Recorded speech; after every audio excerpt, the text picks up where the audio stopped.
komputer. Ya, Assalamualaikum warahmatullahi wabarakatuh. Waalaikumsalam warahmatullahi wabarakatuh ya. Pada kesempatan ini kita bisa bertemu lagi ya. Syukur Alhamdulillah memenuhi rangkaian kegiatan kita dalam perkuliahan ini ya. Mata kuliah ekonomi Indonesia ya.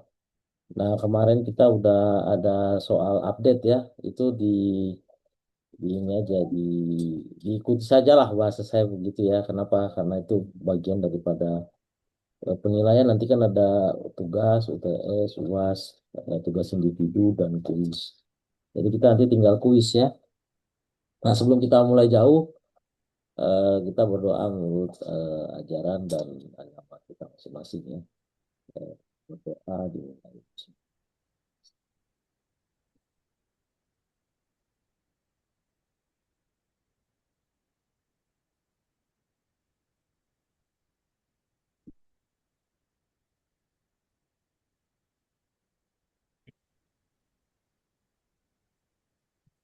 amin.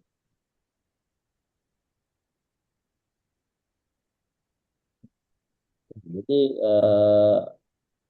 saya pikir di soal kita itu sudah jelas ya eh, mengenai instruksinya gitu ya. Nah, kemarin kita eh, ada dua kelompok ya, kalau nggak salah saya di kelompok dua yang nggak ada ya. Yang ada itu kelompok satu sama kelompok tiga. Nah, kita ini ada berapa kelompok sih? Saya lupa, saya coba lihat LMS-nya ya. Di situ ada berapa kelompok gitu tuh. Maksud saya semua harus kebagian karena kan ada tugas kelompok, ada tugas individu ya. Jadi berharap semuanya ini dapat kebagian lah gitu ya. Dan kita mengefektifkan ini kita kan mengefektifkan mana dia? Mengefektifkan 7 kali kita pikon ini kan video conference-nya gitu. Di sini ada banyak ini malah. Ini 16 kelompok. Yang kelompok 16 ini wah, berarti ini harus maju tiga nih, tiga. Kemarin udah dua, tambah sekarang tiga, lima. Lima berarti sisanya 11. 11 dibagi berapa tuh? Empat ya? Kan sisa empat lagi ya? 11, betul kan gitu ya? 11 bagi 4. Ya, satu kelompok besok yang maju tiga tiga gitu. Harapannya begitu ya. Jadi sekarang tiga gitu. Semua juga begitu. Kan saya ngampu sampai ini. Jadi, gitu ya. Jadi sekarang supaya efektif waktunya kira-kira sudah bisa bersedia lah ya. Jadi kita masuk ke ini aja ya, ke yang itu ya, soal yang ini ya, soal yang terakhir itu yang update dari saya itu ya. Itu nanti bisa dijadikan tugas individu juga ya, Kang Teteh ya. Dipenuhi saja dan konsentrasi saja pada ini masing-masing. Kalau memang ada temennya yang enggak aktif ya, yang ininya aktif lah terus gitu ya. Makanya saya berharap ketua kelompoknya mengakomodir. Begitu ya. Jadi kita nggak usah ini. Tapi nanti tolong kasih kabar ke saya siapa di antara kelompok itu yang nggak aktif dan memang nggak bisa hadir. Tentu nanti akan ada tugas tersendiri ya. Ya kemungkinan lebih berat lah gitu. Supaya ada tantangan. Tapi kan gitu mukadimah dari saya ya, teman-teman mahasiswa semuanya ya, yang saya banggakan, yang saya hormati. Selanjutnya supaya efektif, kita lanjut aja ke berapa? Kelompok dua, silakan. Ada, siap. Harapan saya tiga ini, kalau bisa maksimal banget jam 9, setengah 9 bagus. Gitu. Kelompok dua ada, kelompok tiga atau kelompok yang siap aja deh. Izin Ada. kelompok tiga sudah, Pak, Oh iya, kemarin. iya benar kelompok tiga sudah maksud saya. Kelompok dua, yang udah tuh satu satu tiga ya. Betul, Pak. Betul betul. Kelompok dua mana kelompok dua? Yang siap di sini siapa? Nggak ada, belum ada. Halo? Kebijakan fiskal lupa. Dio di mana Dio? Dio Siapa, udah, siapa? Siap belum Pak? Kelompok 4 Pak. dia udah mainkan aja kelompok 4. Boleh Pak, mau dimulai dari kelompok 4 juga boleh. Enggak apa-apa, kelompok 4 aja. Siapa yang siap aja ya. Nanti kan saya rekap. Nanti kalau, ya maksud saya begini, kalau tidak diambil kesempatan ini ya tentu sayang sekali gitu ya. Tentu nanti komponen nilai tugas kelompok atau individunya mungkin akan nol gitu aja sih ya. Karena kan saya Ya, sedikit ini siapa? ya, sedikit sulit kita ya, karena Ya, jarak dan waktu gitu ya. Jadi gitu sih menurut saya. siapa, Jadi siapa. di, diminta kedewasaan masing-masing lah, saya pikir begitu. Oke, thank you. Lanjut ke bab 4 ya. Maksudnya ya, ya kelompok 4 silakan. Siap. Bangga. Mas Banda,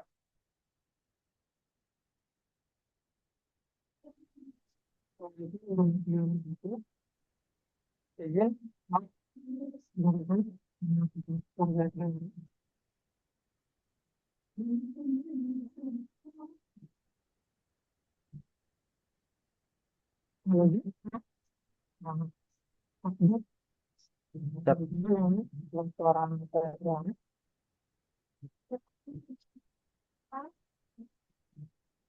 Ya, kebijakan fiskal seingat saya itu. Ya, betul, betul Pak. Kebijakan Nah, fiskal. nanti dibaca lagi soalnya, tolong taruh aja di situ. Ya, siapa, siapa. Siap, siap, siap. Dan saya ingatkan sekali lagi, kita 7 maksimal. Jadi nggak mungkin nanti gara-gara ada kelompok yang nggak belum presentasi, ya saya nggak buka sesi 8 gitu loh maksud saya. Karena kan Ya, itu jadi sayang sekali sih rasanya. Jadi saya beri kesempatan 3 kelompok lah sekali pertemuan gitu kan, gitu maksudnya. siapa. Siap, maka. Iya. Siapa turun Pak? Mau share screen-nya dari Dari dari kelompok masing-masing aja. Oh iya Pak, ini Pak yang on cam semua kelompok 4 Pak ini Pak. Oh iya, mantap, mantap. Saya capture dulu ya. Thank you, thank you. Siap, siap Pak. Share screen-nya mau dari sini aja, Ban.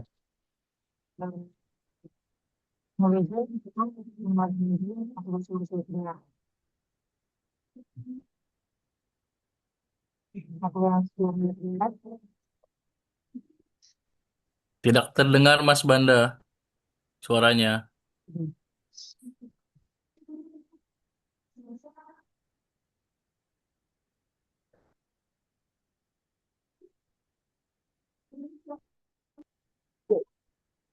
Halo, tes, tes, Share screen-nya kelihatan nggak Pak? tes, tes. Apakah suaranya kedengaran? Oke, Kedengar? oke, udah kedengaran, udah bagus, udah kelihatan. Oke, bagus, mantap. Baik, Bapak. Ya, Mohon izin, siap. mohon izin Pak Abdur Razak selaku Ya, dosen pengampu ya, ya. pengajar. Mohon Silakan. izin teman-teman sekalian, kami dari kelompok 4 yang kali ini melakukan sesi presentasi dengan topik kebijakan fiskal. Pertama, kami memperkenalkan tim penyusun dari paparan kami. Ada namanya tak kenal maka tak paham. Paham itu mungkin datangnya karena kita saling mengerti. Supaya kita saling mengerti, kami mengawalinya dengan saling berkenalan. Di kelompok 4 itu ada 4 orang. Kebetulan ditunjuk, mungkin Pak Abdur mungkin yang menunjuk atau by system. Kebetulan saya ditunjuk sebagai ketua kelompok. Yang pertama, saya sendiri, Bandaria Karo-Karo, kerap dipanggil Banda. Kemudian ada Bebeto, Mas Bebeto Ramadan Sabotro. Kemudian yang ketiga ada Dava Fadila. Kemudian ada Mas Dio Virgilus Tony. Selanjutnya Mas. Nah, pada kelompok 4 ini, kebijakan fiskal, ada beberapa bidang kajian yang kami uh, diskusikan. Yang ingin kami diskusikan, yang pertama pengertian dan tujuan kebijakan fiskal, kemudian stabilitas politik dan ekonomi, kemudian yang ketiga desentralisasi dan otonomi daerah, yang keempat ada fiskal, moneter, dan investasi. Yang kelima ada fiskal, dan pertumbuhan ekonomi. Nah, kelima ini merupakan subbab atau bab dari kebijakan fiskal itu tersendiri pada RPS yang disampaikan oleh Pak Abdul. Nah, yang keenam ini merupakan bidang kajian yang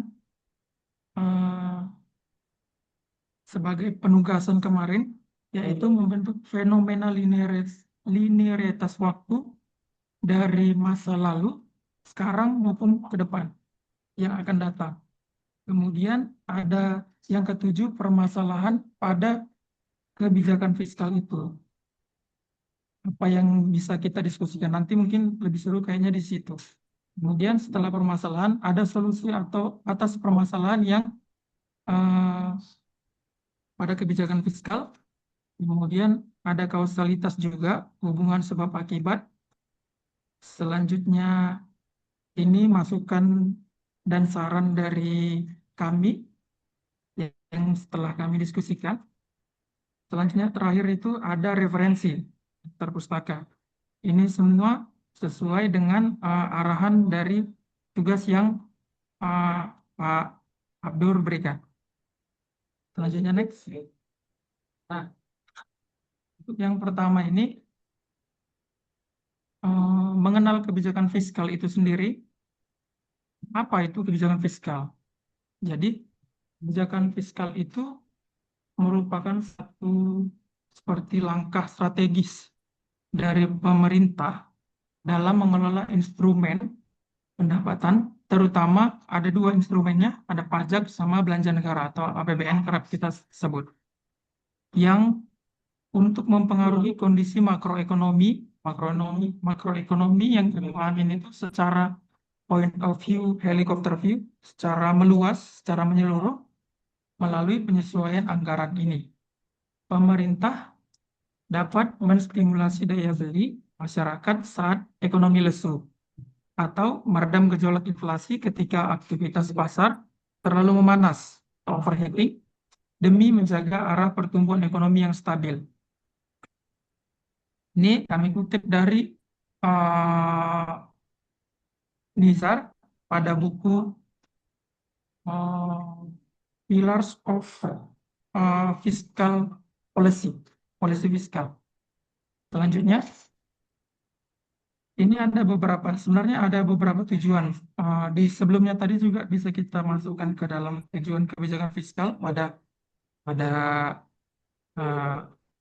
paragraf terakhir tadi, kalimat terakhir tadi. Cuman ini ada kita tambah lagi karena kemarin sempat di sesi 4 kita diskusikan ada materi dari Pak Abdur. Ini yang kita jadikan sebagai tambahan untuk tujuan kebijakan fiskal. Pertama, untuk meningkatkan laju investasi. Jadi kebijakan fiskal digunakan untuk meningkatkan tabungan itu agar investasi dapat tumbuh lebih baik dan lebih produktif. Yang kedua, untuk mendorong investasi lebih optimal secara sosial, memerlukan dana yang cukup besar dan cepat yang menjadi tanggungan negara secara serentak berupaya memacu laju pembentukan modal. Yang ketiga, untuk meningkatkan kesempatan kerja. Nah, melalui pemberian subsidi, keringanan, dan lain-lainnya, sehingga dari pengupayaan langkah ini tercipta tambahan lapangan kerja. Selanjutnya, untuk meningkatkan stabilitas ekonomi di tengah ketidakstabilan internasional, memegang peranan kunci dalam mempertahankan stabilitas ekonomi menghadapi kekuatan-kekuatan internal dan eksternal.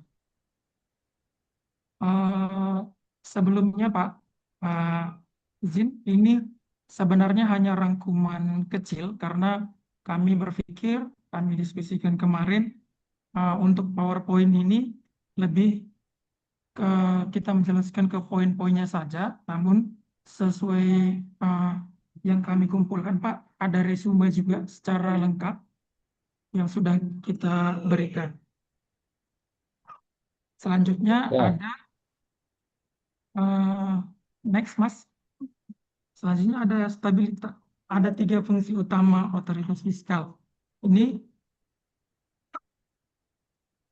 yang pertama ada fungsi alokasi, yaitu menyediakan barang publik yang tidak diproduksi swasta, misalnya seperti infrastruktur dan pertahanan, serta mengatasi kegagalan pasar. Ada fungsi distribusi, yaitu menjaga keadilan sosial ekonomi melalui pemerataan pendapatan. Semisal membuat kebijakan seperti pajak progresif, subsidi, dan bantuan sosial. Terus yang ketiga ada fungsi stabilisasi, menjaga stabilitas makroekonomi dari fluktuasi perubahan siklus bisnis, inflasi, dan pengangguran. Jadi banyak sekali sebenarnya eh, kebijakan-kebijakan fiskal yang yang bisa diberikan pemerintah untuk membuat perekonomian Indonesia itu lebih stabil. Nah, untuk lebih jelasnya stabilisasi ekonomi nanti bakal dijelaskan Mas Bebeto. Izin Mas. Siap, mohon izin Bapak Abdul Razak, Ya, perkenalkan saya Bebeto Hamadan, salah satu anggota dari kelompok 4. Mohon izin Bapak, saya ingin menjelaskan terkait dengan stabilitas fiskal dan dinamika output pada kebijakan fiskal. Yang pertama itu adalah terkait dengan prasyarat stabilitas. Jadi kebijakan fiskal itu sendiri memiliki salah satu persyaratan yang memang harus dipenuhi. Nah, itu meliputi adalah kebijakan fiskal yang kredibel, yaitu kebijakan stabilitas politik, stabilitas ekonomi nasional guna mencegah krisis sosial. Jadi krisis sosial sendiri apabila terjadi di suatu negara itu dapat berpengaruh terhadap kebijakan fiskal maupun stabilitas fiskal dari negara itu sendiri. Lalu yang kedua terkait dengan mitigasi risiko. Nah, mitigasi risiko ini adalah satu langkah yang dapat dilakukan oleh pemerintah guna menjaga stabilitas fiskal itu sendiri dapat terjaga di suatu negara. Nah, pemerintah menggunakan fiskal untuk meredam guncangan eksternal seperti bencana alam yang dapat menurunkan PDRB provinsi secara signifikan maupun guncangan-guncangan ataupun tantangan lainnya yang dapat terjadi di suatu negara tersebut. Lalu efek belanja pemerintah. Nah, efek belanja pemerintah ini memiliki dua efek. Yang pertama itu adalah multiplier efek, belanja infrastruktur yang dapat mendorong pendapatan masyarakat secara eksponensial. Jadi multiplier efek ini dapat didefinisikan sebagai suatu kebijakan yang dilakukan oleh pemerintah yang dapat mendorong pendapatan masyarakat. Contohnya adalah kebijakan misalnya percepatan gaji 13 ataupun THR pada ASN. Nah, kebijakan ini dapat mendorong ataupun dapat memicu eh, dapat memicu belanja dari ASN itu sendiri lalu perputaran uang sehingga dapat terjadinya stabilitas fiskal di masyarakat melalui bidang ekonomi. Lalu yang kedua adalah crowding out atau utang berlebih dapat menaikkan suku bunga dan menggusur modal sektor swasta. Jadi crowding out itu sendiri dapat didefinisikan menjadi utang yang dilakukan oleh suatu negara ini dapat menaikkan suku bunga. Jadi suku bunga yang harus digunakan ataupun naikkan oleh BI selaku pengampu ini bertujuan untuk dapat menstabilitaskan fiskal di ekonomi di suatu negara itu sendiri. Lalu selanjutnya tantangan siklus anggaran politik PBC atau Political Budget Cycle. Nah, definisinya itu sendiri merupakan tantangan siklus anggaran politik atau Political Budget Cycle itu sendiri tantangan terbesar dalam menjaga kredibilitas dan stabilitas kebijakan fiskal seringkali bersumber dari dinamika domestik khususnya menjelang pelaksanaan pemilu. Nah, baik di tingkat provinsi maupun di tingkat pusat. Jadi salah satu tantangan siklus anggaran ini adalah pemilu. Kenapa pemilu disebut sebagai satu tantangan? Itu karena banyak sekali instrumen fiskal yang bergerak di dalamnya, baik itu secara publik maupun secara oportunistik untuk memaksimalkan peluang terpilihnya kembali dari suatu calon. Lalu dampak negatifnya dari politika budget cycle adalah penurunan kualitas tata kelola laporan keuangan daerah, inefisiensi alokasi sumber daya pembangunan, lalu ada resiko temuan administrasi dan rendahnya akuntabilitas publik. Jadi penurunan tata kelola keuangan ini berdasarkan temuan dari Ahmad dan Saudagar, jadi memanipulasi anggaran untuk kepentingan pemilu ini berkorelasi negatif terhadap kualitas laporan keuangan pemerintah daerah. Pengawasan internal menjadi longgar, akuntabilitas dan risiko temuan administrasi oleh Badan Pemeriksa Keuangan atau BPK. Lalu yang kedua itu inefisiensi alokasi sumber daya pembangunan. Nah, efisiensi alokasi sumber daya ini anggaran yang seharusnya digunakan untuk mengatasi masalah struktural jangka panjang seperti pengentasan kemiskinan ataupun perbaikan dari infrastruktur itu sendiri habis dikonsumsi oleh program-program jangka pendek yang efeknya itu dapat menjadi multiplier untuk keberlangsungan berkelanjutannya suatu negara. Lalu yang ketiga, risiko temuan administratif dan rendahnya akuntabilitas publik. Nah, di sini itu setelah masa efeknya dapat terjadi ketika sudah masa pemilu usai. Nah, daerah atau negara seringkali dihadapkan pada kenyataan uang fiskal yang menyempit akibat pemborosan anggaran pada pemilu sehingga dapat menghambat melaju pembangunan yang sesungguhnya itu harus dilakukan pada pasca pemilu.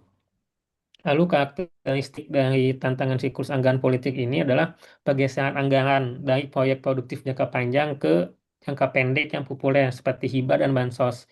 Nah, jadi sebenarnya untuk tantangan siklus political budget cycle ini tuh dapat terlihat dari pergeserannya itu jangka waktunya yang tadinya misalnya itu untuk jangka panjang, tapi karena ada satu dan lain hal yang mengharuskan dapat dilakukan anggaran itu dipercepat seperti itu tadi, seperti apa namanya, seperti bencana alam itu kan bencana alam kan nggak bisa ditunggu waktunya ya Pak. Jadi memang harus segera dilakukan seperti bencana alam yang terjadi di Sumatera.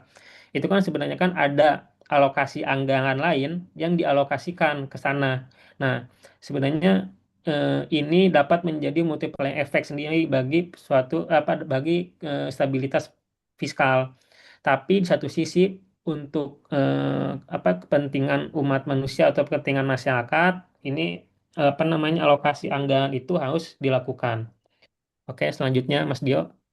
Nah, lalu instrumen desentralisasi fiskal. Nah, desentralisasi fiskal adalah penyerahan kewenangan keuangan dari pemerintah pusat kepada pemerintah daerah untuk mendanai otonom guna meningkatkan efisiensi alokasi sumber daya dan mendekatkan pelayanan publik kepada masyarakat lokal.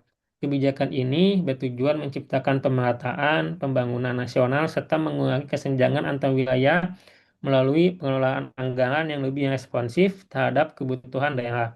Nah, sebenarnya desentralisasi fiskal ini tujuan dan fungsinya itu sangat baik, tetapi seperti yang kita tahu tantangannya pun sangat besar ya. Contohnya di Indonesia itu sendiri, desentralisasi fiskal sudah sangat dilakukan untuk pemerataan pembangunan di daerah-daerah baik itu jadi pembangunan tidak hanya dilakukan di Pulau Jawa, tetapi juga dilakukan di pulau-pulau lainnya, baik itu Pulau Sumatera, Pulau Kalimantan, Pulau Sulawesi, Pulau Papua, dan pulau-pulau lainnya. Namun, seperti yang kita tahu sendiri, contohnya di Indonesia itu yang menjadi tantangan terbesarnya adalah yang satu adalah dari wilayahnya. Wilayah yang sangat luas ini di satu sisi menjadi sumber daya alam, tetapi di satu sisi menjadi tantangan yang memang cukup signifikan dan perlu kebijakan-kebijakan yang dapat mengatasinya. Lalu ada dari sumber daya manusia itu sendiri, seringkali desentralisasi fiskal ini disalahgunakan oleh pejabat-pejabat di daerah untuk memperkaya dirinya, bukan untuk digunakan sebagaimana mestinya untuk pembangunan di daerahnya itu sendiri. Nah, untuk instrumen desentralisasi fiskal itu sendiri ada beberapa instrumen. Salah satunya itu adalah transfer ke daerah atau TKD. Nah, mekanisme penyaluran dana pusat ke daerah melalui dana alokasi umum atau DAU untuk pemerataan kemampuan fiskal dan dana alokasi khusus atau DAK untuk prioritas tertentu. Lalu ada pendapatan asli daerah atau PAD adalah upaya penguatan pajak dan retribusi daerah sebagai tolak ukur utama kemandirian fiskal agar daerah tidak bergantung sepenuhnya pada pusat. Lalu yang ketiga, formula celah fiskal atau fiscal gap, penentuan alokasi dana transfer yang memperhitungkan selisih antara kebutuhan pelayanan publik dengan kapasitas pendapatan daerah. Saya akan menjelaskan terkait dengan pendapatan asli daerah. Nah, jadi untuk pendapatan asli daerah ini salah satunya adalah terkait dengan di Indonesia kan terdapat beberapa negara yang memiliki sumber daya alam berupa tembakau. Nah, hasil tembakaunya ini sendiri diproduksi sedemikian rupa sehingga menjadi rokok. Nah, rokok itu sendiri terdapat beberapa pungutan. Nah, salah satunya itu pungutan yang dipungut oleh bea cukai berupa cukai. Nah, cukainya ini sendiri itu ada beberapa di apa di apa namanya dikolek ataupun dikumpulkan oleh bea cukai. Nah, nanti dari hasil pengumpulan itu penerimaannya ada yang didistribusikan langsung untuk penerimaan negara pusat, adapun ada beberapa persen yang dialokasikan untuk daerah itu sendiri. Nah, kenapa dialokasikan kepada daerah itu sendiri? Yang pertama adalah karena daerah tersebut eh, karena daerah tersebut yang memiliki sumber daya alam dari hasil tembakau itu, maka daerah tersebut diberikan suatu apa yang namanya diberikan suatu stimulus untuk dapat melakukan pertumbuhan ekonomi di daerah tersebut. Seperti itu. Lalu selanjutnya. Lalu yang selanjutnya adalah informasi HKPD atau hubungan keuangan pusat dan daerah dan tata kelola. Menurut Undang-Undang Nomor 1 Tahun 2022, HKPD atau hubungan keuangan pusat dan daerah itu menginformasi hubungan keuangan pusat dan daerah dengan memperkuat local taxing power dan menetapkan batas belanja infrastruktur minimal 40% dari APBD. Sinergi ini bertujuan meningkatkan efisiensi pengeluaran serta memitigasi risiko korupsi lokal agar otonomi daerah lebih transparan, akuntabel, dan berdampak nyata bagi masyarakat.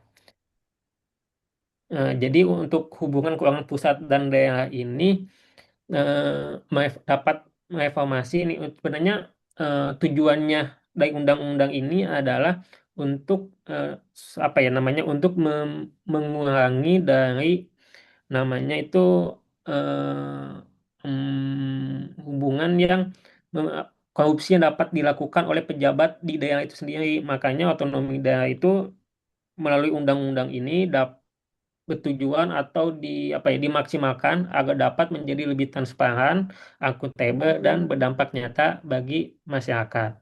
Oke, selanjutnya Dio. Oke. Untuk selanjutnya akan dijelaskan oleh Dafa Adila. Terima kasih.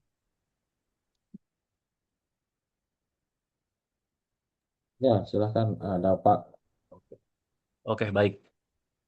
Terima kasih Mas Beto untuk penjelasannya. Nextnya akan saya jelaskan terkait dengan kebijakan fiskal, moneter, dan investasi. Jadi sebelum kita lebih lanjut, kita harus tahu dulu apa itu kebijakan fiskal. Kebijakan fiskal adalah strategi yang diterapkan oleh pemerintah untuk mengelola pendapatan dan pengeluaran negara. Jadi kebijakan fiskal ini dilakukan oleh yang kita tahu oleh Kementerian Keuangan, di mana tujuannya adalah untuk mengendalikan inflasi, mengurangi pengangguran, serta mendorong pertumbuhan ekonomi. Dan yang kedua, kebijakan moneter. Kebijakan moneter ini dilakukan oleh Bank Sentral. Tujuannya untuk eh, mengatur jumlah uang yang beredar serta tingkat suku bunga. Yang seperti yang kita tahu bahwa berita belakangan ini dolar naik ke 17.600. Dan di komen-komennya saya lihat ada beberapa yang mengacu pada Kementerian Keuangan, padahal itu tugas dari Bank Sentral atau Bank Indonesia sendiri.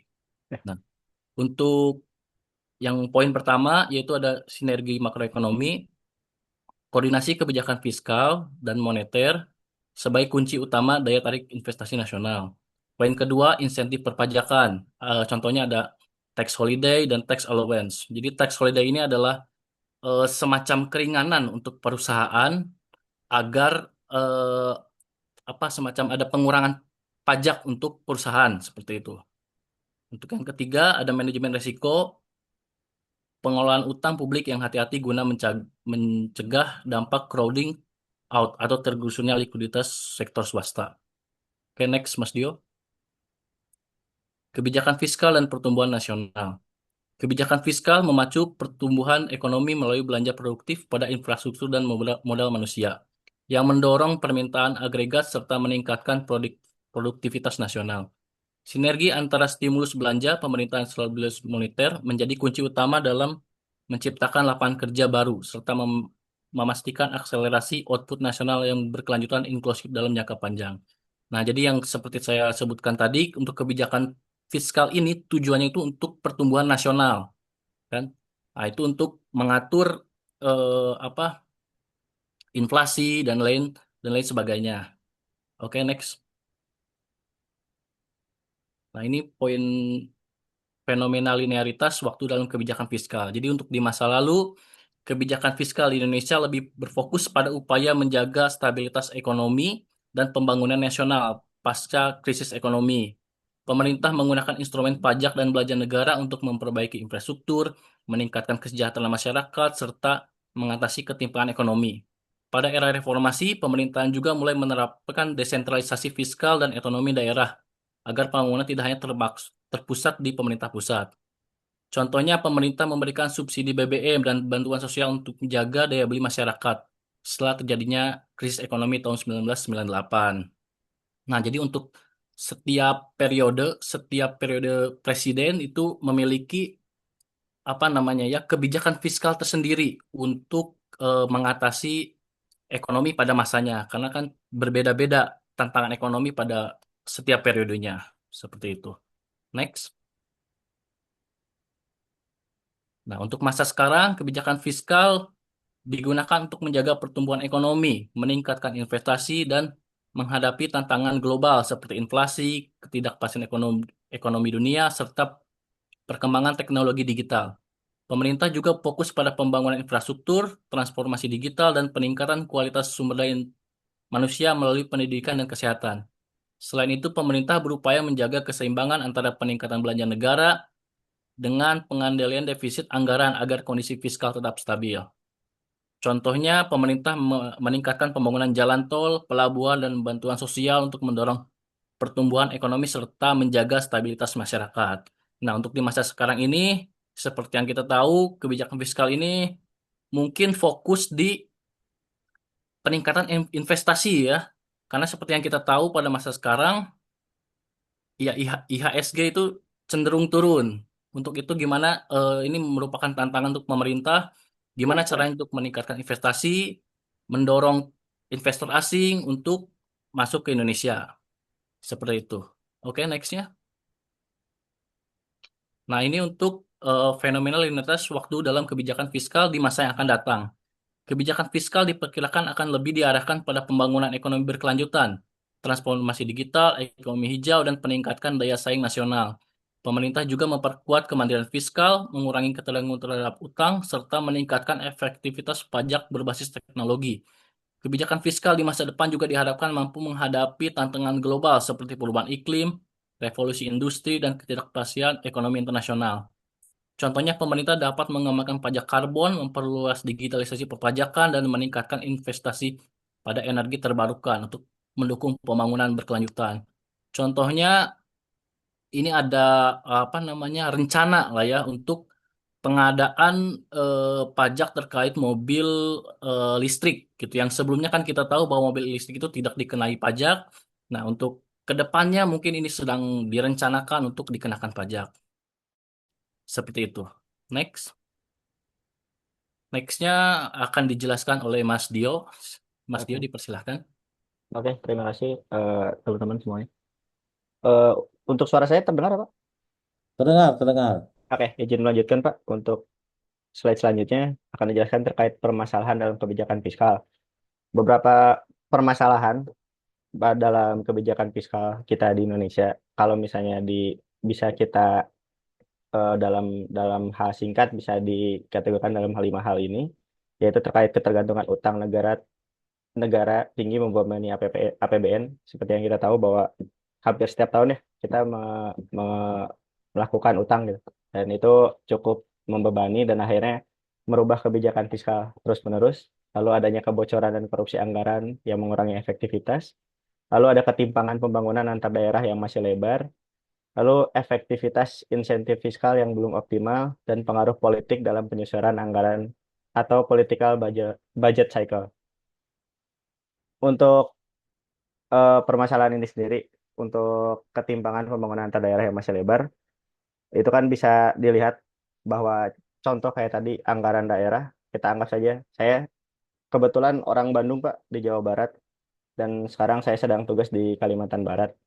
Untuk APBD-nya sendiri saja itu yang satu Jawa Barat sekitar 29 sampai 31 triliun, sedangkan Kalimantan Barat sendiri itu hanya mungkin 6 atau 7 triliun dengan luas wilayah yang hampir 11 kali lipatnya. Itu salah satu masalah dalam kebijakan fiskal. Jadinya seolah-olah dalam satu daerah terjadi ketimpangan yang sangat jauh. Jadinya perkembangan antar daerahnya sangat terasa. Apalagi saya dari Bandung terus tiba-tiba di Kalimantan Barat memang eh, jomplang, memang cukup jomplang untuk pembangunannya. Selanjutnya, ini menurut kelompok kami solusi untuk mengatasi permasalahan fiskal itu sendiri, yaitu meningkatkan transparansi dan pengawasan anggaran melalui audit BPK yang ketat, lalu optimalisasi penerimaan pajak dengan reformasi dan perluasan bisnis pajak, seperti tadi yang disebutkan oleh Mas Dava, lalu meningkatkan kualitas belanja fokus pada pendidikan, kesehatan, dan infrastruktur, dan memperkuat sinergi kebijakan fiskal dan moneter untuk stabilitas ekonomi, lalu mendorong kemandirian fiskal daerah untuk meningkatkan PAD. Selanjutnya Pak, ada sedikit video dari kelompok kami. Sebentar. Ya, silakan.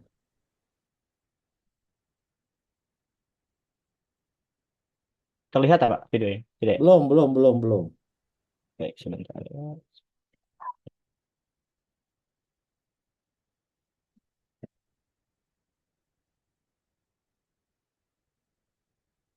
Ada kebijakan pemerintah yang berkaitan dengan program pengembangan. Masuk tidak Pak? Oke, tadi udah masuk tadi. Oh, udah masuk. Maaf. Tadi udah. Maaf Pak. Oke.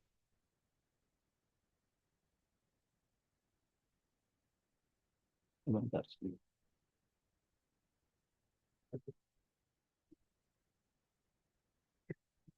Kebijakan fiskal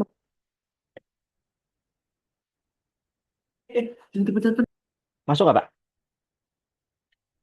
Ini belum, ini ngeblank. Tadi udah. Ini udah. Oke. Oke, izin teman-teman ya. untuk sedikit penjelasan singkatnya dari video ini. Kebijakan fiskal mengacu pada kebijakan pemerintah yang berkaitan dengan program pengeluaran dan kebijakan pajak yang digunakan untuk memandu jalannya perekonomian. Pemerintah sering menggunakan langkah-langkah fiskal dan kebijakan moneter secara bersamaan untuk mencapai tujuan kebijakan ekonomi, termasuk di dalamnya berkaitan dengan lapangan kerja, pertumbuhan ekonomi, dan stabilitas harga dan upah. Lalu bagaimana sih kebijakan fiskal itu bekerja? Pada dasarnya, perpajakan dan pengeluaran pemerintah adalah alat utama yang digunakan untuk melakukan kebijakan fiskal. Misalnya, dengan pemerintah menurunkan pajak dapat menyebabkan peningkatan belanja konsumen atau konsumsi dan investasi bisnis yang merupakan faktor-faktor pendorong perekonomian. Sementara, kebijakan pengeluaran pemerintah untuk pekerjaan umum juga dapat membantu mendorong pertumbuhan ekonomi. Jika pemerintah meningkatkan pajak untuk menghasilkan lebih banyak pendapatan atau mengurangi pengeluarannya, maka kedua kebijakan tersebut dapat memperlambat pertumbuhan ekonomi yang mungkin mengarah pada kontraksi atau resesi. Pada tahun 2023, fokus dalam kebijakan fiskal di Indonesia diantaranya pada bidang kesehatan, pendidikan, perlindungan sosial, infrastruktur, reformasi birokrasi, revitalisasi industri, dan ekonomi hijau. John Maynard Keynes memiliki pandangan terhadap kebijakan fiskal di antaranya, pemerintah harus menggunakan kebijakan fiskal untuk mengimbangi ekspansi dan kontraksi, inflasi dan resesi atau siklus boom dan bust. Keynes percaya bahwa anggaran pemerintah harus dalam keadaan defisit ketika perekonomian sedang melambat dan surplus ketika pertumbuhan ekonomi sedang booming atau biasanya disertai dengan inflasi.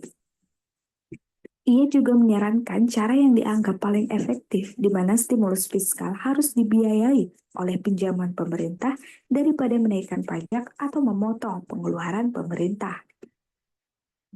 Hasil dari penerapan pertama teknik stabilisasi di Amerika Serikat sedikit mengecewakan. Saat itu terjadi di pemerintahan Presiden Franklin Roosevelt yang mengimplementasikan langkah-langkah kebijakan fiskal di mana jumlah pembiayaan defisit saat kondisi ekonomi yang depresi ternyata tidak menghasilkan efek yang diinginkan, melainkan perkembangan bisnis justru menjadi terlalu lambat. Skenario itu pun berubah dengan munculnya Perang Dunia Kedua yang mengakibatkan melonjaknya pengeluaran pemerintah, namun pengangguran di Amerika Serikat hampir menghilang. Kondisi tersebut menandai pergeseran lain dalam kebijakan fiskal yang akan terjadi selama periode setelah perang, dengan timbulnya masalah baru berupa lonjakan inflasi yang saat itu terjadi di Amerika Serikat. Sejak saat itulah para ekonom lainnya memberikan kritik untuk menyempurnakan teori Keynesian, di mana kebijakan fiskal belum efektif untuk melawan inflasi dan defisit anggaran. Kebijakan fiskal secara umum adalah rencana strategis pemerintah untuk menjalankan perekonomian dalam jangka pendek, menengah, dan panjang dengan mengutamakan pengeluaran, pinjaman, dan perpajakan.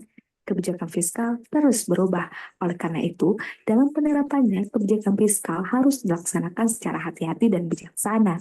Saat ini, beberapa negara memilih untuk mengambil tindakan yang berimbang terhadap kebijakan fiskal dan moneter dalam mengatur perekonomiannya.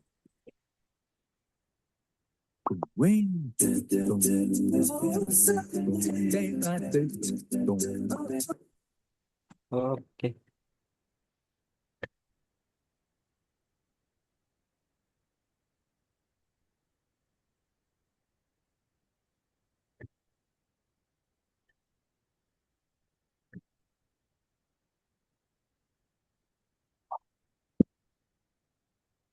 Oke. Eh, sudah terlihat, Pak? Ya, oke, bagus. Oke. Jadi, Jadi intinya teman-teman, untuk yang dari persentase dari kelompok 4 ini, kita menjelaskan tentang kebijakan fiskal yang secara garis besar itu strategi pemerintah untuk mengatur kalau di video tadi dibilang perpajakan dan pengeluarannya untuk menjalankan ekonomi sebuah negara.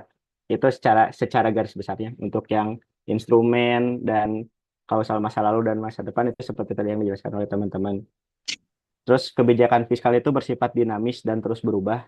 Terus banyak negara saat ini milih untuk menyeimbangkan secara hati-hati antara kebijakan fiskal dan kebijakan moneter untuk menjaga stabilitas pendek maupun jangka panjang. Intinya, inti videonya seperti itu. Jadi kalau misalnya teman-teman eh, teringat dengan kata-kata kebijakan fiskal, intinya menyeimbangkan antara pemasukan dan pengeluaran negara. Seperti itu. Oke, untuk slide selanjutnya, itu terkait kritik dan saran kebijakan fiskal. Ini disiplin fiskal dan tata kelola transparan adalah kunci pertumbuhan berkelanjutan. Kritik utamanya, kebijakan cenderung berorientasi jangka pendek untuk kepentingan politik. Ya kita tahu lah apa yang sedang terjadi sekarang ya, banyak banyak kebijakan-kebijakan yang mungkin eh, bagaimana yang sedang memimpin gitu. Kita kita contoh seperti misalnya MBG gitu. Apakah jangka panjang atau jangka pendek kan hanya waktu yang bisa membuktikan ya Pak ya. Lalu contoh lainnya seperti misalnya IKN gitu. Kemarin mungkin di tahun lalu kita jor-joran, mungkin di tahun ini mungkin sedikit agak ngerem. Itu termasuk kebijakan fiskal tergantung pemerintah yang sedang ada sekarang mau memprioritaskan yang mana. Terus ketergantungan utang yang sangat tinggi membebani generasi masa depan. Ya, kita tahu juga bahwa utang Indonesia dari tahun ke tahun juga terus bertambah gitu kan. Dan pasti sangat membebani.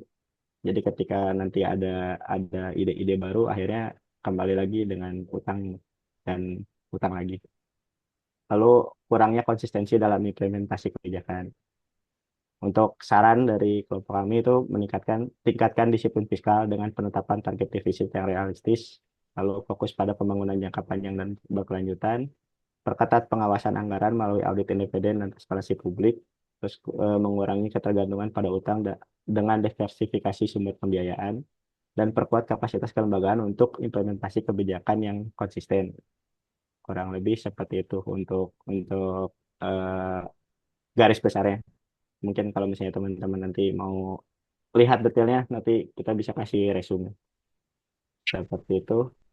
Selanjutnya ini daftar pustaka dan referensi. Sekian dari kelompok kami, mungkin Bapak, biar agar dilanjutkan di sesi tanya jawab, Pak. Ya, oke. Terima kasih ya, plus ya, Siap, kelompok 4 luar biasa ya. siap, Pak. Bagus, bagus, bagus, bagus. Jadi konkret ya dengan keadaan sekarang ya di kelompok 4 ya. Fiskal itu memang menjadi suatu dilema juga ya sekarang juga dengan apa namanya dolar ya 17.800 17.600 Iya, eh, dan itu benar siapa yang ber, ber apa yang sekarang berkuasa kebijakan tergantung penguasanya itu sangat disayangkan sih Mas. Dan konon katanya setiap jiwa itu sudah menanggung beban hutang negara itu 3.400.000 ya dari yang akan lahir. Nah, ini memang harus menjadi apa ya? Menjadi pemikiran dan solusi ya harapannya bagi kita semua untuk masa yang akan datang supaya negara kita ini tidak tergadaikan. Supaya negara kita ini merdeka seperti ya katakanlah apa tuh Iran lah ya. Iran tuh bagus menurut saya. Benar-benar negara salah satu negara kuat dalam tanda petik tidak ini tidak tergantung dengan negara-negara kuat lainnya gitu. Harusnya memang begitu ya. Jadi tidak menggerogoti negara sendiri lah gitu. Ya bagus ini fiskal ya. Jadi ini memang salah satu kekuatan negara kita dan memang harus diperbaiki ya. Saya setuju tuh dengan kelompok 4 itu setuju dengan ininya. Resume-resumenya tadi bagus-bagus. Dan menurut saya ini oke lah ya. Sementara ini oke lah menurut saya. Nah itu ya. Silakan dari teman-teman yang ada yang mau memberikan tanggapan atau ini silakan sebelum masuk nanti kelompok lain. Yang di timur kalau mau istirahat, saya pikir nggak apa-apa ya. Udah presentasi kan ya, yang di Irian Jaya mungkin di Jaya Jaya apa? Jayapura ya. Gitu ya. Jadi terima kasih nih kelompok 4 nih luar biasa dan siap. diperhatikan aja itu di soalnya ya. Ya, Nanti taruh di drive terus ada tugas individunya tinggal disesuaikan. siap, Pak. Nanti Siap, saya akan berikan nilai sesuai itu. siap, siap, Terima Pak. kasih banyak, Pak. Siap. Ya, Siap, terima oke. kasih, Pak. Kita beri aplaus. Terima kasih kelompok Oke, 4. Hmm. oke, siap. Saya izin Ya, share screen-nya dimatiin, Pak. ya, ya. Oke. Terima kasih ya kelompok 4. Selanjutnya kelompok berapa ya siap ini? Harapannya 3 kelompok ini. Seini-ininya. Siapa nih? Kelompok 2? Kelompok berapa? Abdul Razak udah ya? Sudah Pak, paling pertama Pak. Pertama ya, ya betul kelompok pertama dia. Nggak, ini nggak ada yang siap lagi Jalan berarti. itu, Pak. Iya.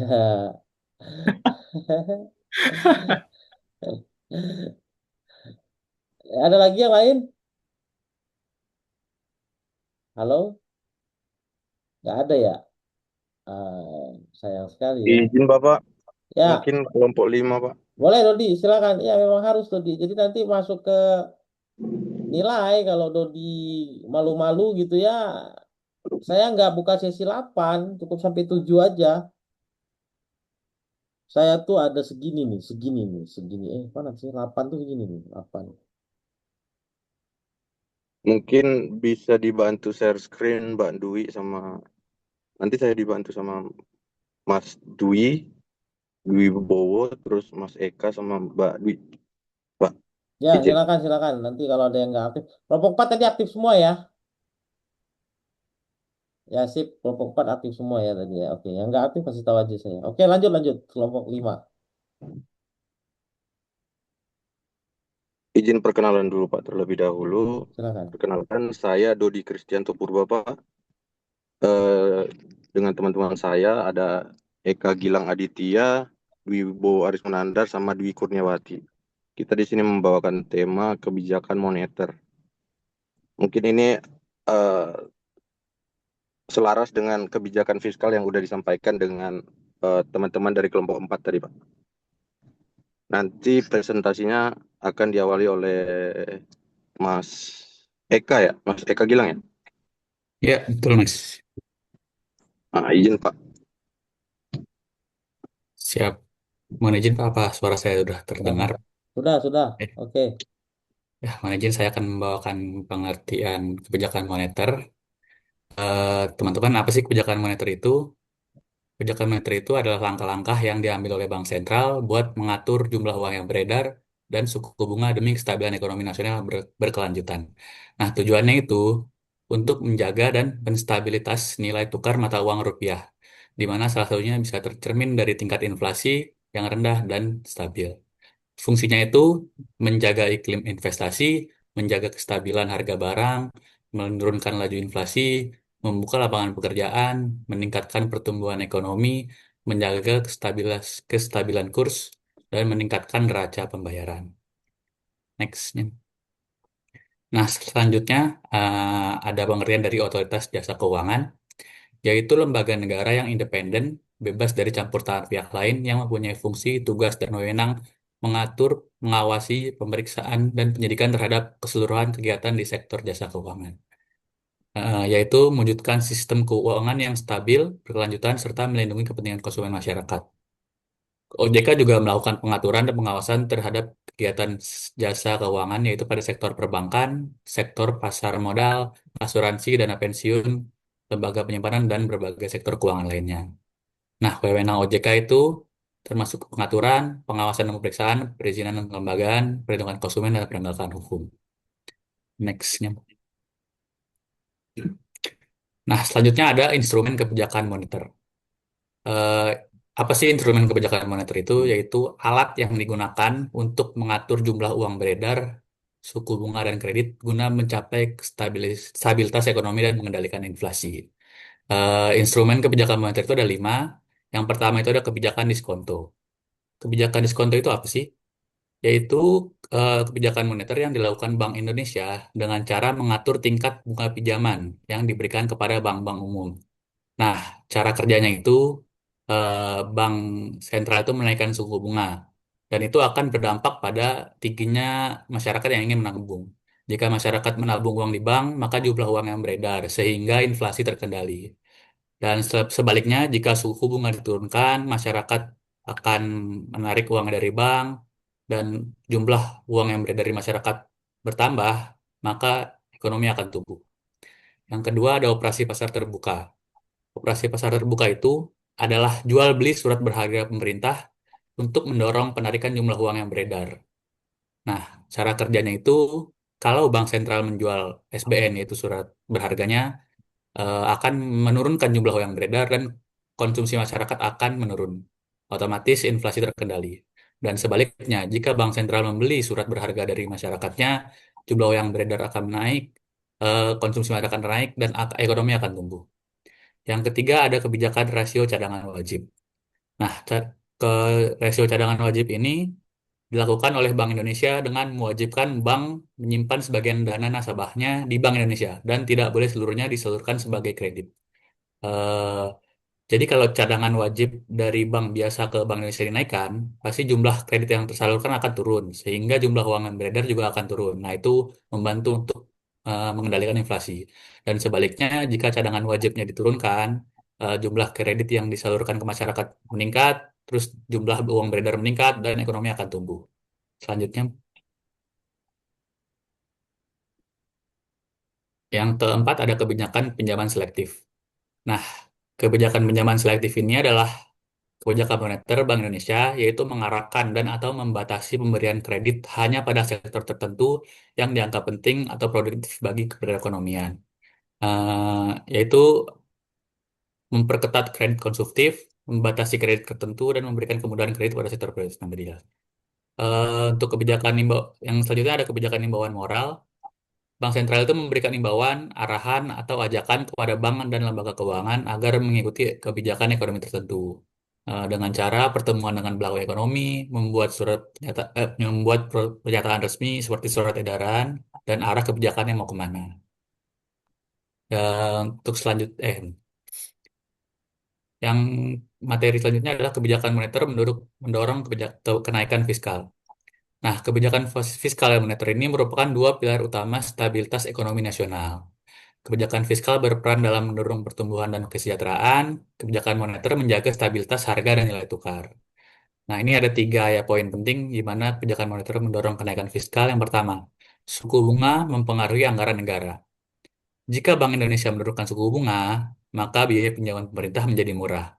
Pemerintah lebih mudah menambah belanja negara, pembangunan dan program sosial dapat ditingkatkan. Yang kedua ada stabilitas ekonomi mendukung program pemerintah. Kebijakan moneter yang stabil membantu menjaga inflasi, menjaga nilai tukar rupiah, dan meningkatkan kepercayaan investor. Akibatnya, pemerintah lebih mudah menjalankan pembangunan infrastruktur, menerapkan subsidi, dan program pemulihan ekonomi nasional. Yang ketiga ada penambahan likuiditas membantu fiskal juga. Saat ekonomi melemah, Bank Sentral dapat membeli SBM, menurunkan GWM. GWM itu guys, GWM itu adalah yang rasio simpanan wajib di Bank Sentral dan bisa menurunkan suku bunga. Hal ini membuat perbankan memiliki banyak likuiditas sehingga ekonomi tetap bergerak dan penerimaan negara tidak turun terlalu dalam. Untuk selanjutnya akan dijelaskan oleh Mas Dwi. Yuk. Ya, silakan tadi. Cek, cek. Izin Pak, suara saya sudah terdengar Pak. Sudah, tapi kecil. Coba gede lagi, Kak Dwi. Tes, tes. Oke, oke, sip, sip. Selanjutnya kita memasuki materi mengenai pertumbuhan ekonomi dan mata uang. Next, Mbak. Nah, apa sih pertumbuhan ekonomi itu? Kelompok kami menemukan dua pengertian. Yang pertama, menurut Budiono, pertumbuhan ekonomi adalah proses kenaikan output per kapita yang terus-menerus dalam jangka panjang. Pertumbuhan ekonomi berkaitan dengan kenaikan output per kapita di mana ada dua sisi yang perlu diperhatikan, yaitu sisi output totalnya atau Gross Domestic Product atau GDP dan sisi jumlah penduduknya. Output per kapita adalah output total dibagi dengan jumlah penduduk. Lalu untuk pengertian yang kedua, menurut Simon Kuznets, pertumbuhan ekonomi adalah kenaikan kapasitas dalam jangka panjang dari negara yang bersangkutan untuk menyediakan berbagai barang ekonomi kepada penduduknya yang ditentukan oleh adanya kemajuan atau penyesuaian teknologi, institusional, kelembagaan, dan ideologis terhadap berbagai tuntutan keadaan yang ada. Next, Mbak. Nah, lalu apa saja sih faktor yang mempengaruhi pertumbuhan ekonomi suatu negara? Kami menemukan 3 faktor, Pak. Yang pertama adalah populasi, yang kedua adalah akumulasi modal, yang ketiga adalah kemajuan dari teknologi. Nah, masing-masing faktor ini memainkan peran yang krusial dalam menentukan seberapa cepat suatu wilayah tersebut dapat mengalami peningkatan dalam pendapatan maupun output ekonominya. Next, Mbak. Nah, lalu apa saja sih ciri-ciri pertumbuhan ekonomi di suatu negara? Untuk yang pertama, adanya laju pertumbuhan penduduk dan produk per kapita secara cepat. Lalu yang kedua, perkembangan produktivitas masyarakatnya. Lalu yang ketiga, pertumbuhan tingkat struktural yang melesat. Lalu ada juga yang terjadi arus barang, modal, dan manusia di berbagai negara. Dan yang terakhir adalah tingkat urbanisasi yang tinggi. Next. Nah, memasuki materi selanjutnya adalah terkait dengan mata uang.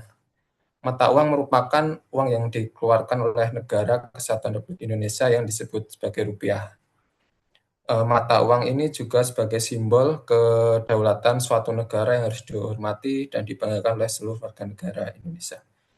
Mata uang juga diperlukan sebagai alat pembayaran yang sah dalam perekonomian, baik nasional maupun internasional.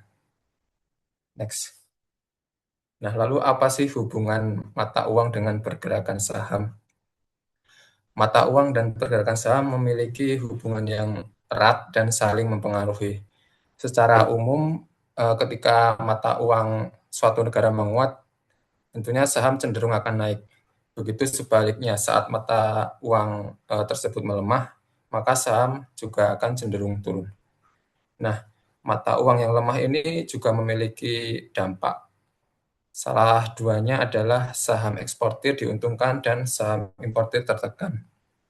Lalu dampak apabila mata uang suatu negara itu kuat, maka akan terjadi investor asing yang masuk serta biaya impor yang murah.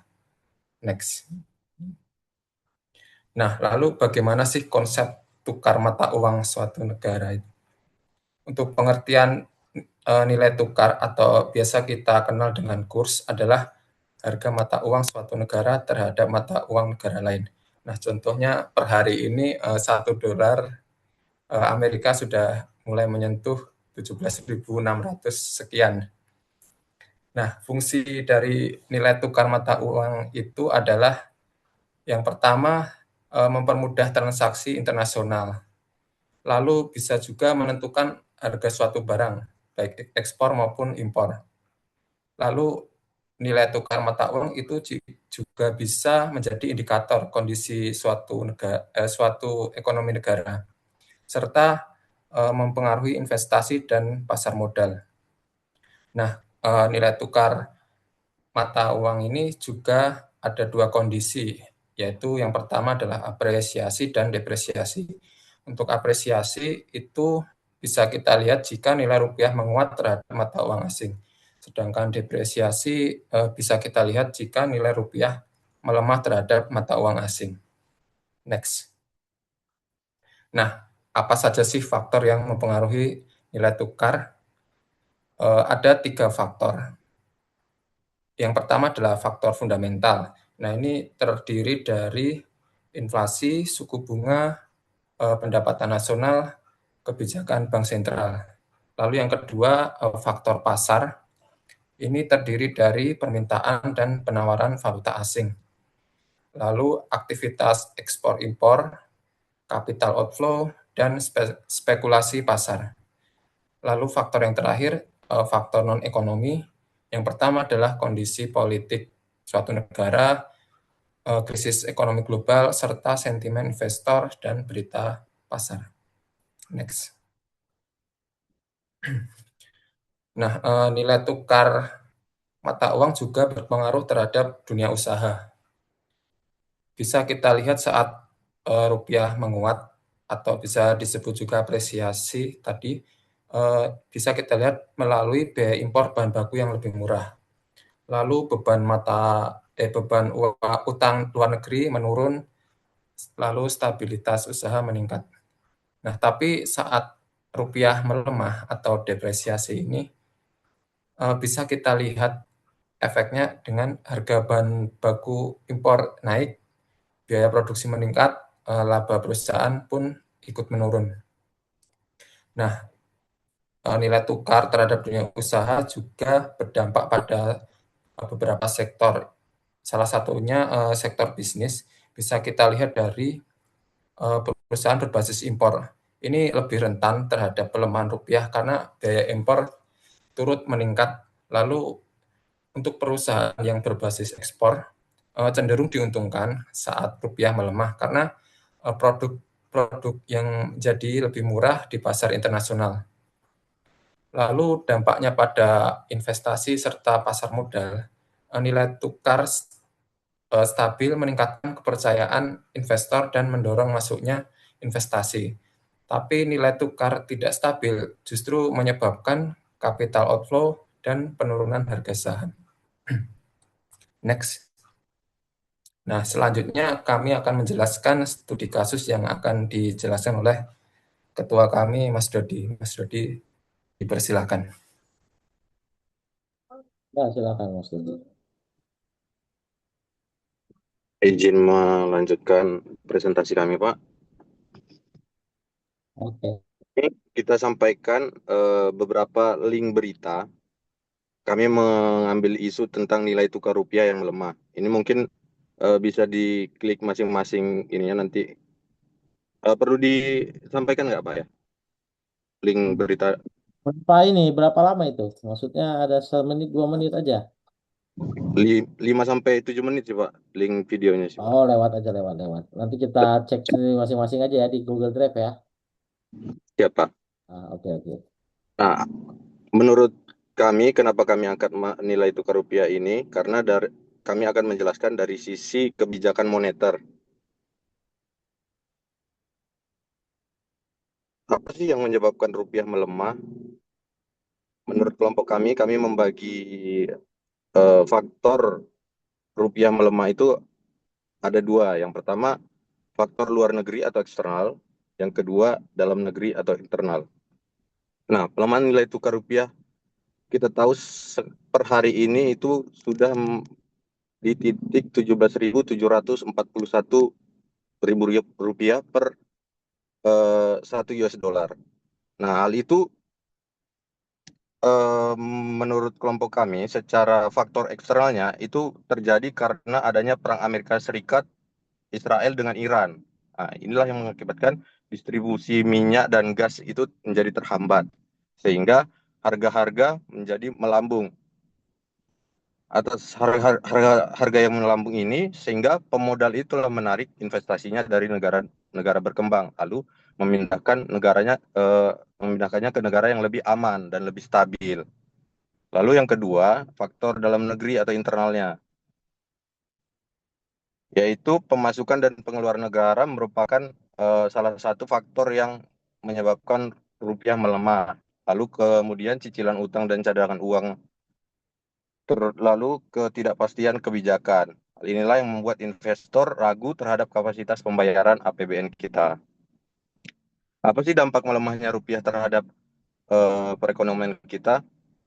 Melemahnya rupiah dapat meningkatkan dari satu sisi dapat meningkatkan daya saing ekspor karena harga produk Indonesia menjadi lebih murah di pasar internasional. Tapi kita harus juga melihat dari kondisi lainnya di mana hal ini berdampak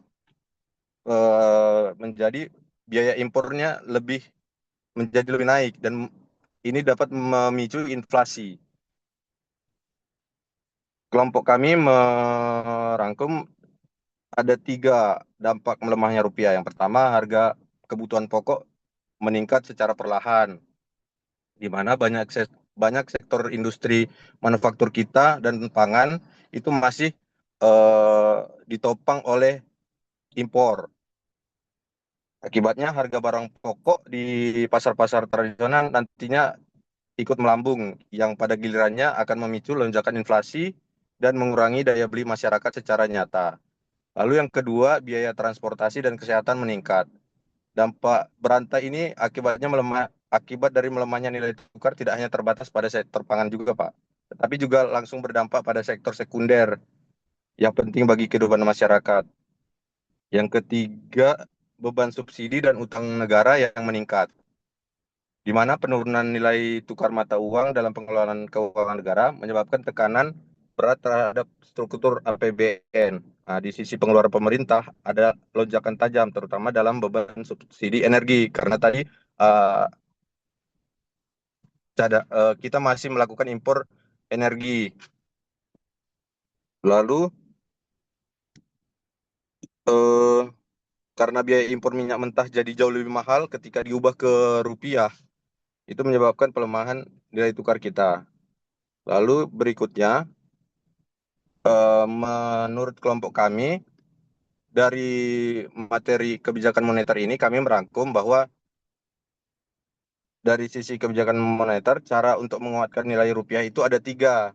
Yang pertama, menarik investor dan mengurangi capital outflow, di mana di poin ini BI itu menjaga suku bunga agar tetap kompetitif, menjamin stabilitas ekonomi nasional, memberikan kepastian hukum bagi investor. Nah, inilah nantinya yang akan menyebabkan investor itu masuk lagi sehingga permintaan rupiah meningkat lagi dan tidak menarik modal keluar dari Indonesia karena adanya kepastian hukum. Yang kedua, menjaga stabilitas moneter, di mana BI itu menjaga suku bunga, mengendalikan inflasi, intervensi pasar valuta asing, di mana nantinya dengan menjaga stabilitas moneter itu akan berdampak nilai rupiah kita terjaga dan meningkatkan kepercayaan investor. Yang ketiga adalah dengan cara mengurangi impor dan meningkatkan ekspor, di mana itu satu, kita kembangkan industri dalam negeri kita, mengembangkan hilirisasi industri dan mendorong UMKM go internasional, sehingga devisa kita menjadi meningkat dan rupiah menjadi kuat. Sebagai tambahan lagi, kami juga merangkum bahwa melemahnya rupiah ini bisa kita atasi tidak hanya dengan kebijakan moneter saja, tapi juga itu harus selaras dengan kebijakan fiskalnya dan juga peran masyarakat Indonesia pada umumnya. Yang pertama itu kan itu kebijakan moneter itu hanya sebatas intervensi pasar, kebijakan suku bunga, terus kepastian hukum. Nah, untuk dari sisi fiskalnya tadi itu juga harus dijaga optimalisasi anggarannya, terus terkait hilirisasi industrinya. Nah, untuk dari peran kita sebagai masyarakat juga dalam membantu menguatkan nilai rupiah adalah dengan mencintai produk-produk lokal. Karena banyak juga kan produk-produk UMKM di mana tempat saya bekerja di Bea Cukai itu sangat mendorong UMKM untuk go ekspor. Nah, itu kita dorong untuk kita cinta produk kita dan mendorong supaya ekspor itu lebih ditingkatkan. Seperti itu, Pak. Demikian, Pak. Oh, sudah, itu kelompok 5 gitu. Oke ya. Halo, ya oke, ada tanggapan dari teman-teman lainnya? Kira-kira? Mohon izin Bapak. Silakan. Izin Bapak. Eh, Ya, silakan izin Bandar. memberikan pada minggu lalu kebetulan saya itu Pak diundang dalam kegiatan internalisasi kejahatan lintas negara. Pada momen itu dijelaskan kalau ada current issue yang terbaru saat ini, yaitu mengenai Ditjen HKI, Hak Kekayaan Intelektual, akan menutup total money changer se-Jakarta. Tapi ini masih belum dilakukan, tapi mana tahu bulan depan dilakukan, maksudnya sebagai current issue juga buat teman-teman. Terus menurut teman-teman dari kelompok 5, apakah ada pengaruh atau dampak terhadap paham moneter itu sendiri dari kebijakan yang mau diambil itu? Mungkin itu Pak, izin. Terima kasih. Gimana itu? Kelompok 5 kira-kira. Jadi money changer mau dibekukan gitu ya, kata si Bandar begitu. Apakah itu berdampak terhadap moneter dan fiskal lah kira-kira begitu ya. Silakan ditanggapi kelompok 5. Siapa tadi? Bapak Ketua? Dodi ya? Halo? Bapak. Ya, silakan.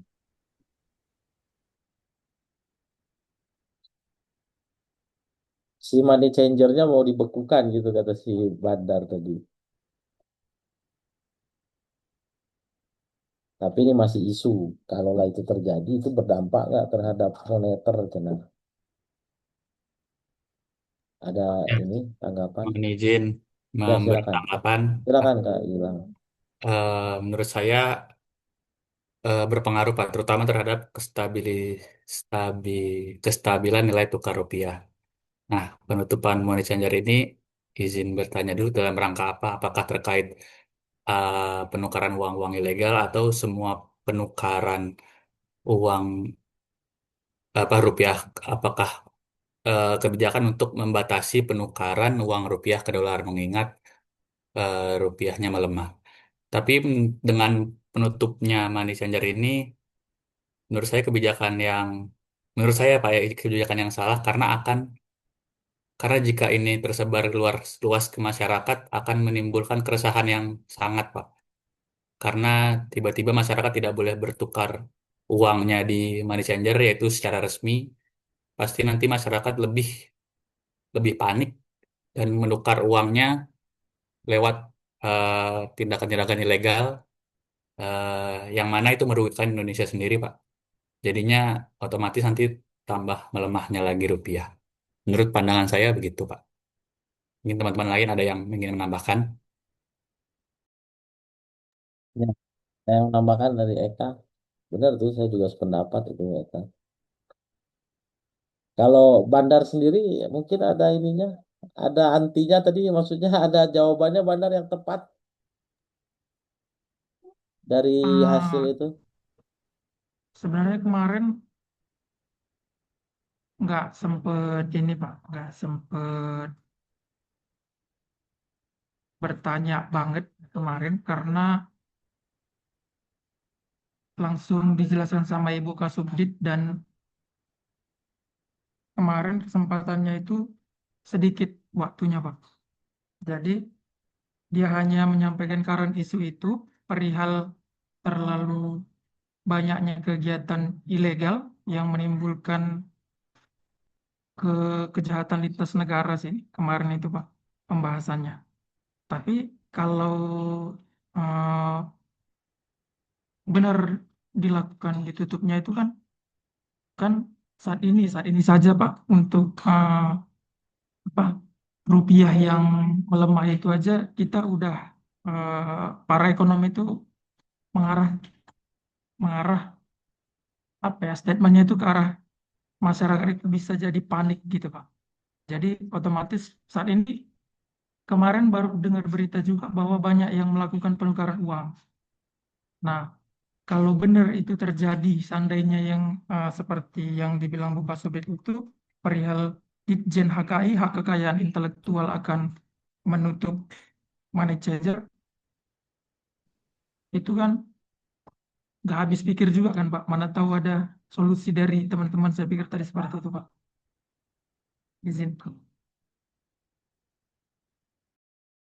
Iya, solusinya menurut saya ya Eka ya nggak ditutup.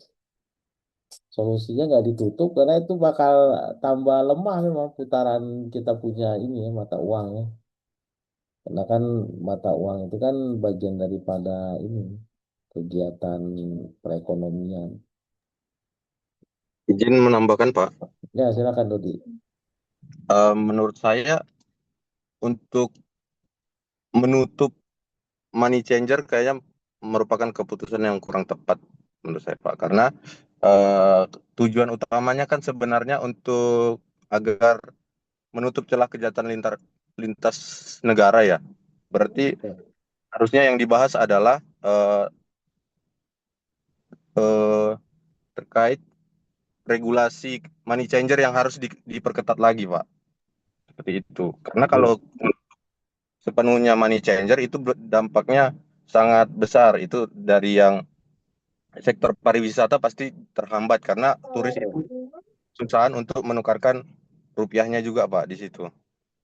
Kalau memang tujuannya untuk lintas negara mungkin lebih regulasinya yang di diperketat terhadap money changer itu Pak. Izin. Betul, betul, betul saya setuju juga tuh. Dampaknya jadi kemana-mana ya Pak. Betul, betul. Jadi kalau misalnya tikusnya yang bermasalah, jangan dibakar lumbungnya. Kira-kira begitu kata Dodi. Ya kalau tikusnya bermasalah, ya tikusnya yang diuber gitu. Maksudnya kira-kira begitu, Bandar. Nah, cuman ini kan salah kaprah. Maksudnya salah kaprah tuh tikus yang bermasalah yang dibakar lumbungnya kan gitu kira-kira. Nah, ini maksud maksud si Dodi kira-kira begitu. Nah, betul, betul saya sependapat sekali itu.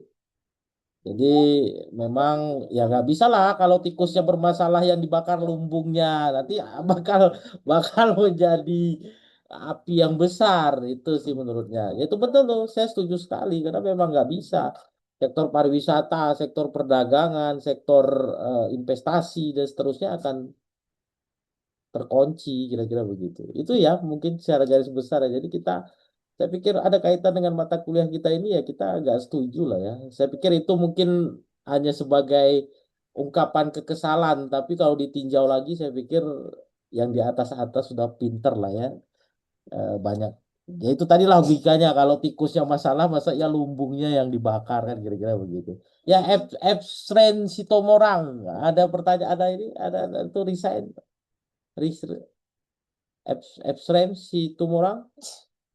Terima kasih Pak, terima kasih Ya, teman-teman kelompok 5. sama-sama. Terima kasih juga, Bandar, luar Tambah lagi biasa. Pak Hah? terkait terkait kejahatan money changer tadi, kalau pernah saya, kalau nggak salah ingat dulu ya Pak ya, terkait dengan money changer. Salah satu yang saya tahu dulu ada pecahan dolar Singapura itu pecahan 1.000 ya, 1.000. Artinya di pengawasannya aja ditingkatkan untuk money changer yang ada di Indonesia, yang bisa jadi menurunkan nominal pecahan uang yang beredar di Indonesia. Jadi untuk mencegah terjadinya peredaran uang asing yang lebih tinggi lagi di Indonesia. Jadi kayak kemarin itu, contoh kemarin itu tahu saya, apalagi sekarang itu pecahan dolar Singapura yang 1.000 udah nggak ada lagi ya Pak ya.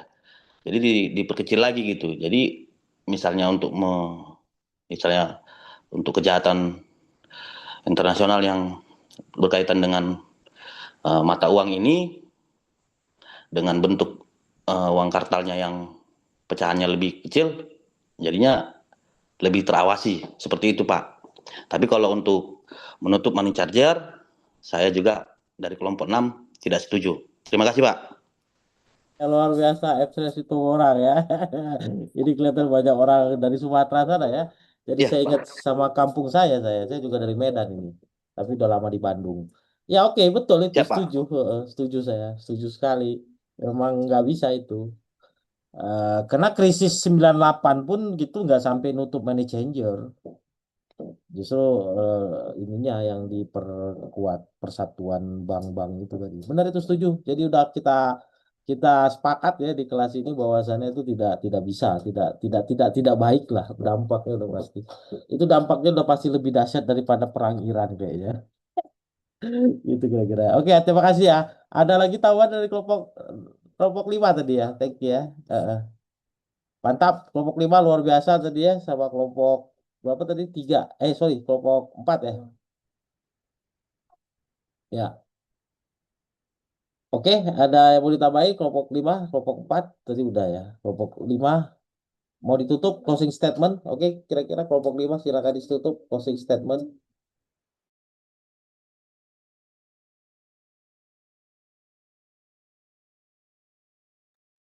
Oke, udah ya, cukup ya berarti ya.